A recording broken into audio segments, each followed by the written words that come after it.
Carrying on now talking about naming adult autism by James McGrath.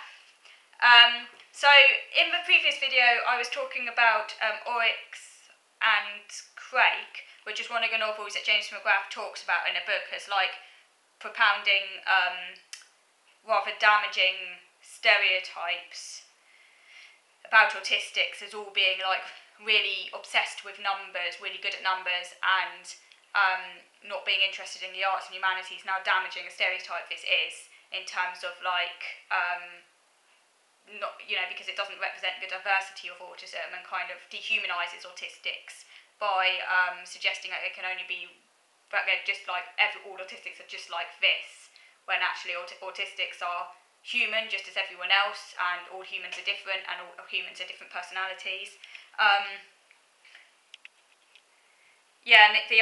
And in the book, this post-human species for Quakers who are designed to be unable to read, the idea that autistics can't be reached via fiction, which is deeply damaging. You know, the idea that autistics just have no interest in fiction or wanting to read, and that they're just like machines and all just really obsessed with numbers, is a really damaging stereotype. And then he goes on to talk about the University of Cambridge's Autism Research Centre, which is led by Simon Baron-Cohen. And the Autism Research Centre at the University of Cambridge has been key in terms of researching a link between autism and STEM talent, which has been very, very exclusionary. Because it literally only really focuses on the link between autism and STEM talent, and trying to,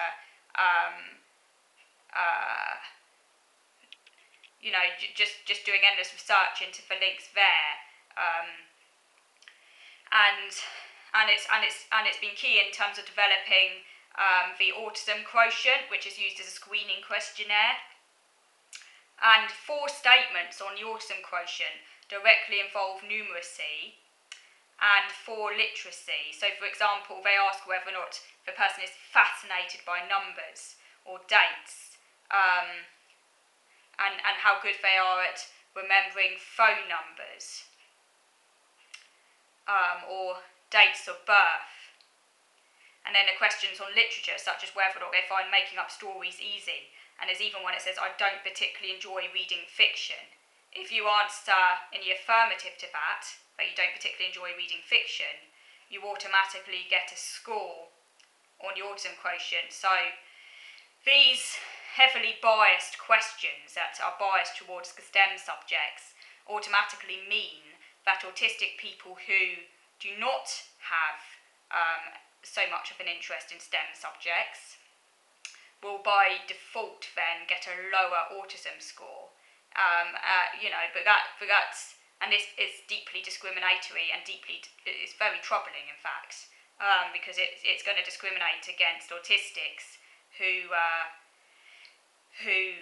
just happen, say, to enjoy reading fiction. Now, what if reading fiction happens to be your special interest? And there are actually many autistics out there who do have fiction as their special interest. I know that Harry Potter is quite a common autistic interest, just going by what I've seen on forums of things, that Harry Potter often comes up as a autistic special interest. So say an autistic person who's very interested in Harry Potter,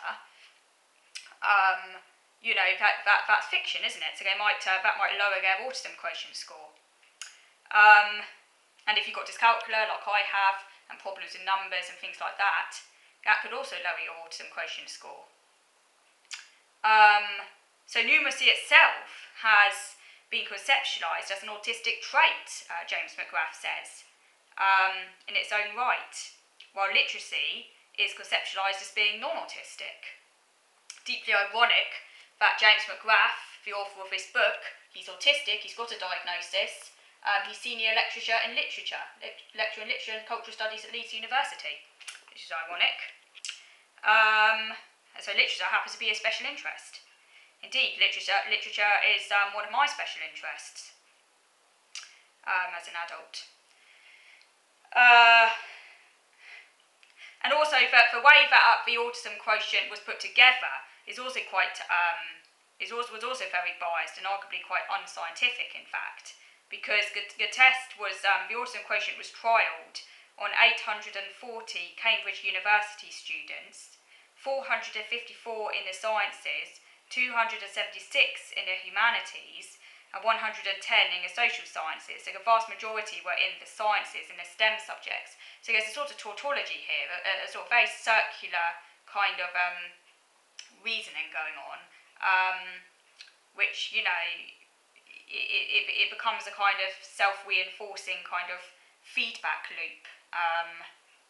It's like Simon Baron-Cohen. His theory is like become a sort of echo chamber, a sort of insular kind of island theory that just ends up endlessly reconfirming itself because because it literally just draws for its evidence upon a very sort of narrow kind of pool of people that then inevitably then reinforce the theory. So it's like a theory has become kind of insular and kind of watertight, and it therefore becomes incredibly difficult to criticise the theory. But that makes it a bad theory, because in science a theory needs to be,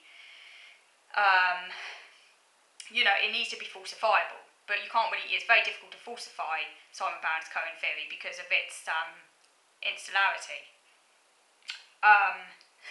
Because he just cherry picks from his Cambridge University students to kind of support his theory.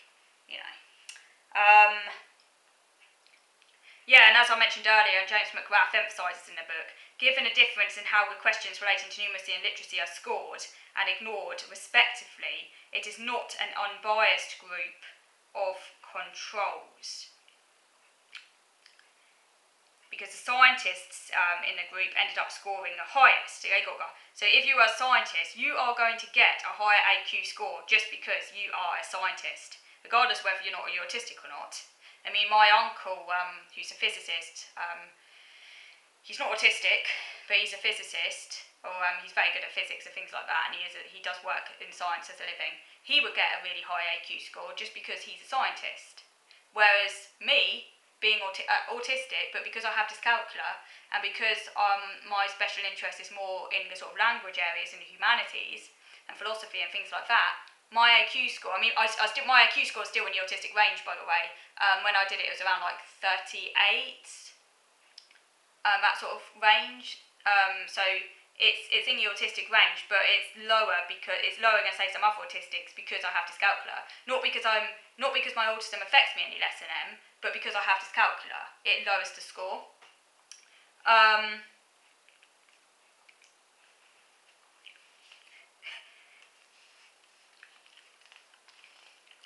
So it's just this idea, this sort of stereotype that autism is linked to scientific skills. So it's biased, it's circular. The mathematician scored highly in the questionnaire, including statements relating to numerical thinking. So insular, which is what I just said. So if the test is designed to support Cohen's existing hypothesis of a link between STEM and autism, how reliable can it be for the rest of the population? ?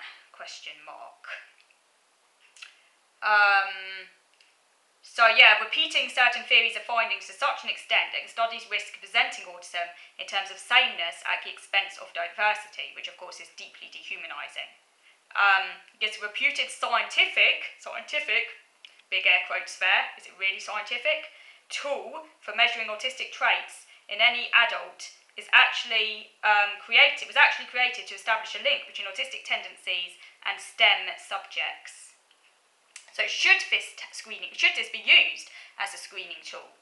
When it's almost like these two purposes were conflated. It was originally used to establish a link between autistic tendencies, note not actually autism, autistic tendencies in non-autistic people, which, if you ask me, is deeply problematic as it's set in itself, because, as far as I'm concerned, you're either autistic or you're not, and there's no such thing really as autistic tendencies. If you're not autistic, they're not autistic tendencies, so they shouldn't be talked about as autistic tendencies. Whatever we call it, it's deeply problematic to use a test that was originally used for non-autistic people to look at the link between these traits and scientific ability, to use that same test as a screening tool for as part of a process for diagnosing autism for clinical condition. I think that's deeply troubling and deeply problematic. So do let me know what you think. So yeah, as I said, the questions are scored in such a way that aptitude for maths is automatically counted as autistic in the questionnaires design. And as far as I'm aware, an aptitude for maths is not part of the diagnostic criteria for autism. Autism is diagnosed according to a triad of impairments. Well, now it's a dyad, but it used to be a triad. So the dyad of impairments, as we say in social communication and social interaction and social imagination, and also the repetitive behaviours, need for routines and sensory issues. That's how autism is diagnosed. It's not your ability in maths or science is not part of the autism criteria, and yet in the autism screening questionnaire devised by Simon Van Cohen, that's used, if you like, to kind of select who then gets referred for autism assessment, is often used by GPs as part of a screening process. You are therefore less likely to get referred to be assessed for autism if you struggle with maths, when that is not part of the autism criteria, so it should not be in for AQ. Okay, so on that note, I'm going to come back to this book next week because there's so much more, well, there's a lot I want to talk about in relation to this book, and as I say, it's a really good book, and James McGrath is a really good author. He writes really very clearly, he's a very good writer, and you can check him out as on YouTube as well if you want to see him talk and stuff. But I'll be carrying on reviewing this book next week, so thank you for watching.